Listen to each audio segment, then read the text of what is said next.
बिस्मिल्लाहिर्रहमानिर्रहीम। अस्सलामुअलैकुम व्यूवर्स, आप देख रहे हैं सऊदी उर्दू न्यूज़ चैनल।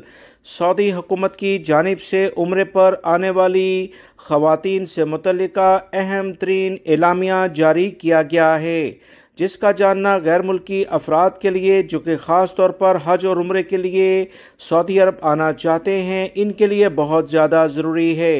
ताज़ा तरीन अपडेट आई है कि सऊदी वज़ीर हज उम्रा डॉक्टर तौफीक रबिया ने अहम इतलात शेयर की हैं कि सऊदी अरब में आने वाली ख़वातीन अब महरम के बगैर सऊदी अरब में आ सकती हैं। ज़ायरीन किसी भी शहर में जा सकते हैं, किसी भी लेवल की कोई पाबंदी अब नहीं है।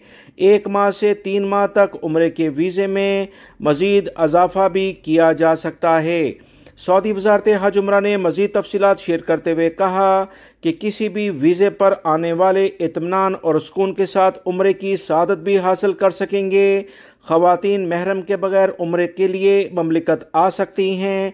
उम्रा ज़ायरीन सऊदी अरब के किसी भी शहर में लैंड कर सकते हैं, यानी उनका जहाज़ अब मक्कातुल मुकर्रमा से मुल्का जो जद्दा है, ताइफ या मदीना मुनव्वरा के अलावा दीगर शहरों में भी आ सकता है। याद रहे, दुनिया के किसी भी मुल्क के लिए उम्रा ज़ायरीन की तादाद मुतय्यन नहीं है, मखसूस नहीं की गई। उम्रे के हवाले से किसी मुल्क के लिए कोई कोटा भी मुकर्रर नहीं है, क्योंकि बहुत सारे गैर मुल्की अफराद ये सवाल करते हैं कि पाकिस्तान इंडिया के लिए उम्रा ज़ायरीन के लिहाज से कोई कोटा मुकर्रर है, मखसूस तादाद में आ सकते हैं। तो ऐसा कुछ नहीं, सिर्फ हज के लिए ये असूल अपनाया जाता है। उम्मीद करता हूँ ये मालूमात आपके लिए फायदा मंद होंगी। वीडियो लाइक करके शेयर भी कीजिएगा। मिलेंगे मजीद ताज़ा तरीन अपडेट के साथ। अस्सलामु अलैकुम।